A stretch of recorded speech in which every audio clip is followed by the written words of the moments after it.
Hello, my name is Hassan Sorrells, and this is the Leadership Lessons from the Great Books podcast, Shorts. There's no co-host on these Shorts episodes. These are now around 6 to 8 minute long observations, ideas, thoughts, or rants about the literature, philosophy, psychology, and yes, even the theology of leadership. Because listening to me talk or rant about leadership for now around 6 to 8 minutes is still better than reading and trying to understand yet another business book. Even the business book that's been recommended on this podcast or any other podcast that I could name that's in the business space. And now to the cult. Well, the other side of the cult. The cult of the worship of youth and inexperience takes the souls of even those who should be old and wise. The oligarch media owners who speak out of turn about contemporary work practices. The retiring middle managers who move on to work in tech companies on gee-whiz technologies. The elderly authors, creators, iconoclasts, and former auteurs who refuse or cannot grow old gracefully and instead shoot their faces up with Botox, date women and men, after all, now we live in egalitarian times, far below their own age, or who engage in ill-thought-out investments led by video game playing 30-year-olds. Whatever happened to wisdom? The idea of gracefully aging, speaking wisdom into institutions rather than yelling passionate truth to power, using hard-earned influence to move the needle of the world towards a more transcendent and eternal worldview, and becoming an exemplar of man's ability to be a steadying influence rather than a revolutionary destroyer, is passé in a world where youth is worshipped above all else. There was a time in the West when 3 generations, at very minimum, would live together under one roof.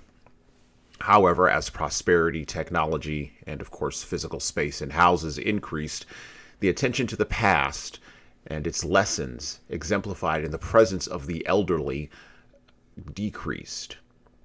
Ironically, along with this decrease, so has the number of children decreased under the same roof.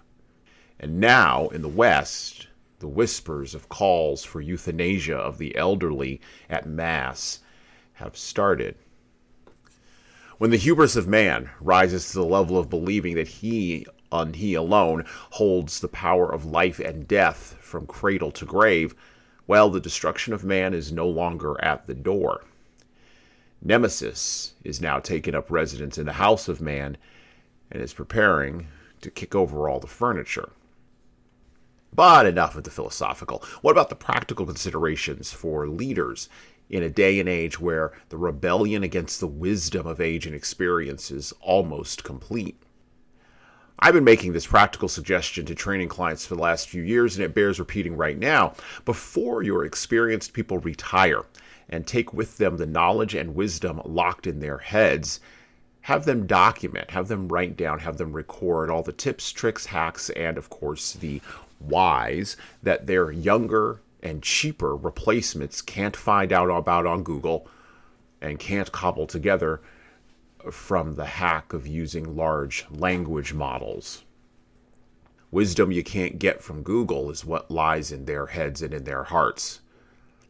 It's wisdom that you never really could get from technology. Leaders, become impatient with the cult of youth in your organizations and cultures, and instead work on building diligently a tower to wisdom, well executed and committing to rebuilding the eroding beachhead of age and lived experience, and the eroding beachhead of the value of age and lived experience in your organization and in your culture. And well, that's it for me.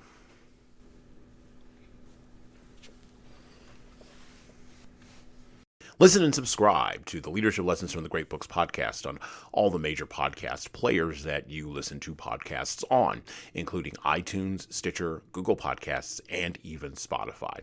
And please leave a 5-star review if you like the show. We need those reviews to grow, and it's the easiest way to make sure that this show gets into the ears of the leaders who need to hear it. And of course, tell all your friends.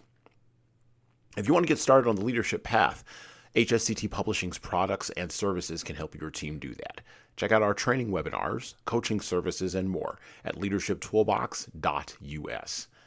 We also have a video-based subscription service, that's software as a service, that can help your team become better at the individual level. 60 modules and over 100 hours of video and written content for you at LeadingKeys.com. That's LeadingKeys.com.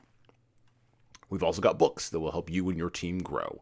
Pick up a copy today of My Boss Doesn't Care, 100 essays on disrupting your workplace by disrupting your boss, and subscribe to the Little Red podcast I launched earlier this year with the same name as that Little Red book. My most recent book is 12 Rules for Leaders, the Foundation of Intentional Leadership. Co-written with contributions from Bradley Madigan, this is the book for right now that was written for leaders right now. Pick up a copy by heading over to 12rulesleadersbook.com/now. That's 12rulesleadersbook.com/now. You pay for shipping, and you'll get a copy of my second book as well. Finally, you can get all these books in paperback, hardcover, or as ebooks on Amazon, Barnes & Noble, Kobo, and any other place online you order books. Finally, HSCT Publishing is on YouTube. Like and subscribe to the video version of the Leadership Lessons for the Great Books podcast on the HSCT Publishing channel on YouTube. Just search for HSCT Publishing and hit the subscribe button. You'll get our weekly video updates, which is the video version of this podcast. And, of course, you're going to want to subscribe to my other podcast. That's right, I do more than one. The Hasan Sorrells Presents audio experience, where I talk more casually with a broader range of people about all matters that matter in the world today, from arts all the way to analytics. All right, that's it for me.